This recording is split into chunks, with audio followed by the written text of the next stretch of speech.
Next up is the City of Las Vegas, City Council, Ward 6. We have Councilman Steve Ross and Jennifer Taylor. Let's start off with Councilman Ross. Could you give us a brief bio about yourself, sir? Certainly. I am Steve Ross, the incumbent candidate for Ward 6 Las Vegas City Council. I was born in Reno, Nevada.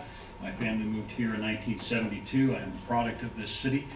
I've grown up here. I've raised my children here. Most of them live in Ward 6. One lives in St. George. I'm trying to get her removed. I went to Gibson Junior High School, Western High School, attended the University of Nevada, Reno, and UNLV. I am a 20-year veteran of the International Brotherhood of Electrical Workers. I'm a master electrician. I am currently the Secretary-Treasurer of the Southern Nevada Building and Construction Trades Council as well. I am married to my wife. We have, like I mentioned earlier, 5 children. I have 2 grandsons and another one on the way. Congratulations. Thank you. Jennifer Taylor. Okay. My name is Jennifer Taylor. I moved to Nevada at the very end of 1994. I moved here out of law school to clerk for Justice Robert Rose.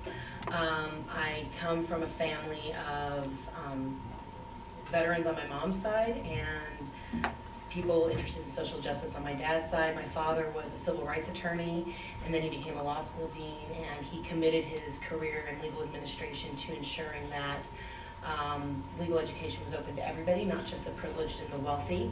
My mother, both my maternal grandparents are World War II vets.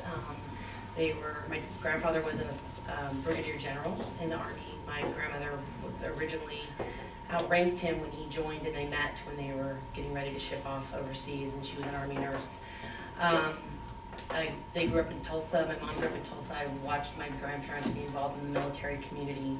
I moved, like I said, I moved here in '95. I clerked for Justice Rose for a year. I clerked for a judge in Washoe County for a year, and then I moved down here in 1997. I moved to Ward 6 in 2001 when my husband and I first bought our house. It's the only house we've ever bought. I met my husband here doing community theater. He was a set designer. He still designs sets for different community productions. And I got involved in neighborhood issues in Ward 6 because I felt that there was a need for neighborhood voices to go down to City Council and to make sure that our voices were heard where they hadn't been and where zoning issues were being brought forward without appropriate vetting by the citizenry. I love Ward 6. I think it's a great area, and I think that I would be able to provide additional vision and additional leadership and really bring the neighbor's voice to City Council. Thank you. For the record, you two are the only candidates in this race.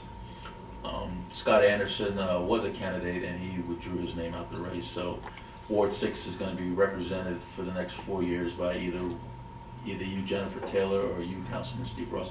The first question is going to go to Sage Boca. Thank you. Thank you for being here. Jennifer, what do you see as the #1 issue in Ward 6? And in general, do you have a plan for addressing it and improving? I think the #1 issue in Ward 6 is the problems that were created by a glut in the inventory for both houses and commercial properties.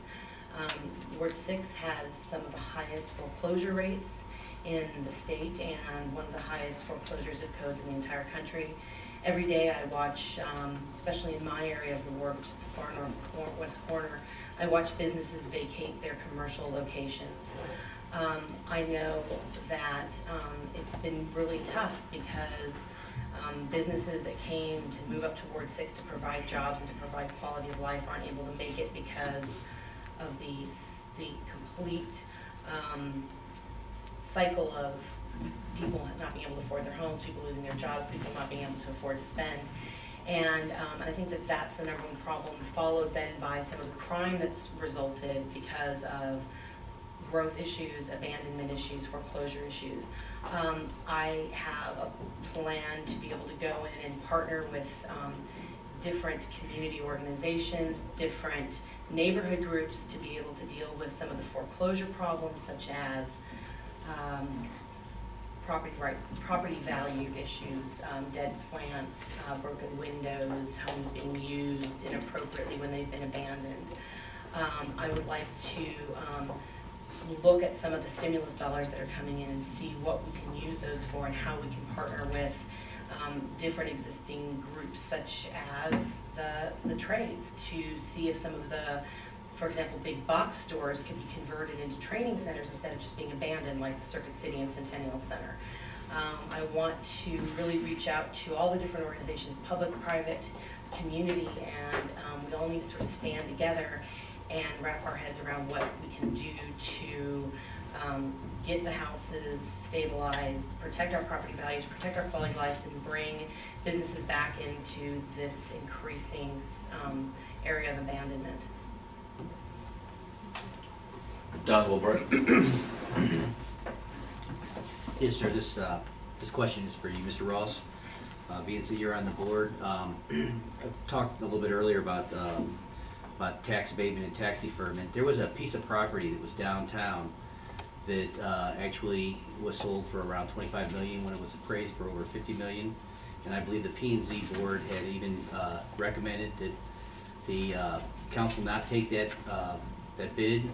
And there was a big article in the paper about it, and I was kind of wondering what your feeling is as far as why would the city sell a piece of property for less than half its value? Part of our redevelopment efforts in the city of Las Vegas are encouraging businesses to relocate. As witnessed already today, the growth of the downtown area has been phenomenal in the past several years because of that redevelopment effort and that redevelopment agency.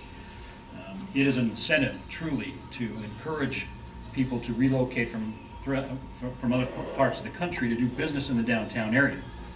The city of Las Vegas for several years in the downtown area was turning into blight. In fact, there are several areas that are still in that condition.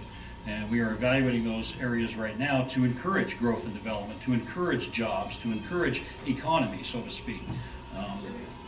I'm unfamiliar exactly with what parcel you're referring to, but in the great scheme of things, that's the basic idea and concept behind trying to give those abatements or to encourage businesses to relocate in the downtown area. I don't recall exactly the amount of money that the World Market Center paid for the lot they've got there at Union Park. However, you can certainly tell that those are some incredible buildings, and they do an incredible job at bringing economy to the downtown area. Likewise with other parcels in the Union Park area, Charlie Palmer Boutique Hotel is coming. We have the Lou Rubel Brain Clinic that is under construction, getting ready to be finished as we speak.